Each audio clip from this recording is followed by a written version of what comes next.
Compartilho com você o Evangelho do dia 19 de novembro, sábado, em nome do Pai, do Filho e do Espírito Santo. Amém. Lucas capítulo 20, versículos de 27 a 40. Naquele tempo, aproximaram-se de Jesus alguns saduceus que negam a ressurreição e lhe perguntaram: Mestre, Moisés deixou-nos escrito: se alguém tiver um irmão casado e este morrer sem filhos, deve casar-se com a viúva a fim de garantir a descendência para seu irmão. Ora, havia 7 irmãos. O primeiro casou e morreu, sem deixar filhos. Também o segundo e o terceiro casaram-se com a viúva, e assim os 7. Todos morreram sem deixar filhos. Por fim morreu também a mulher. Na ressurreição, ela será esposa de quem? Todos os 7 estiveram casados com ela.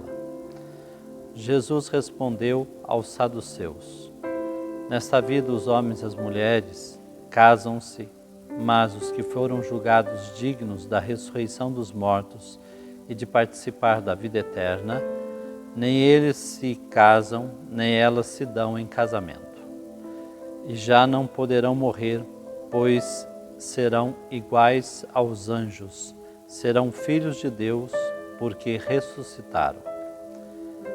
Que os mortos ressuscitam, Moisés tinha indicado na passagem da sarça, quando chama o Senhor, o Deus de Abraão, o Deus de Jacó, o Deus de Isaque.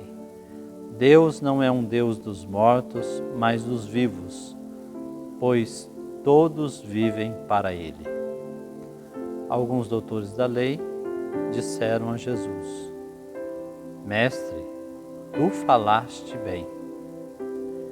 E ninguém mais tinha coragem de perguntar coisa alguma a Jesus. Palavra da salvação, glória a vós, Senhor.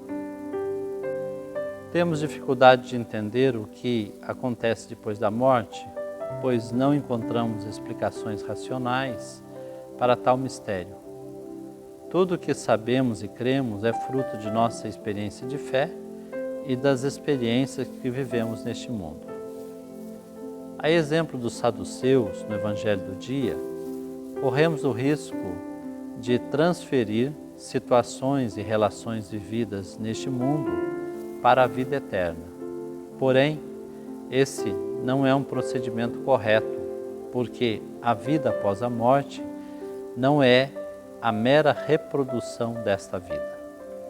Jesus, com sabedoria, mostra que eles tinham uma ideia equivocada e limitada do mistério da ressurreição.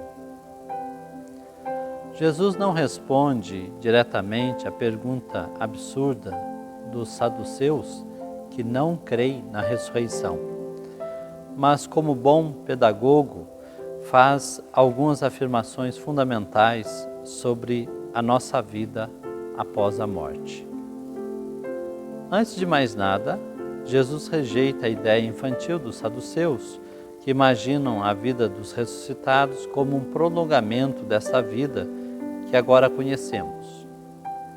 E Jesus afirma: aqui as pessoas se casam, mas na vida futura nem eles se casam, nem elas se dão em casamento. Portanto, é um erro representar a vida futura a partir das experiências de hoje, de nosso tempo.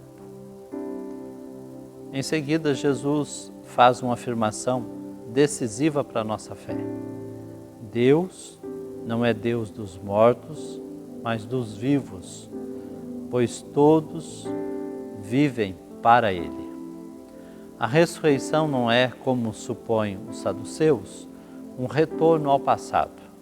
Pelo contrário, é a entrada em uma outra vida, onde seremos como anjos.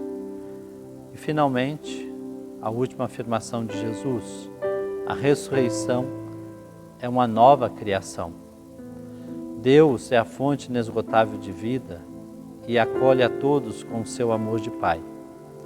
Ressuscitar é participar dessa vida totalmente nova, onde seremos plenamente filhos de Deus. Portanto, o céu é uma novidade que está além de qualquer experiência humana poderia descrever ou explicar, mas algo novo e maravilhoso a ponto de Paulo afirmar: a vista nunca viu, nem o ouvido ouviu, nem homem algum imaginou o que Deus preparou para aqueles que o amam. Renovemos hoje nossa fé na ressurreição dos mortos e na vida plena em Deus. Que Deus abençoe e fique iluminado por essa palavra. Em nome do Pai, do Filho e do Espírito Santo. Amém. Fique com Deus.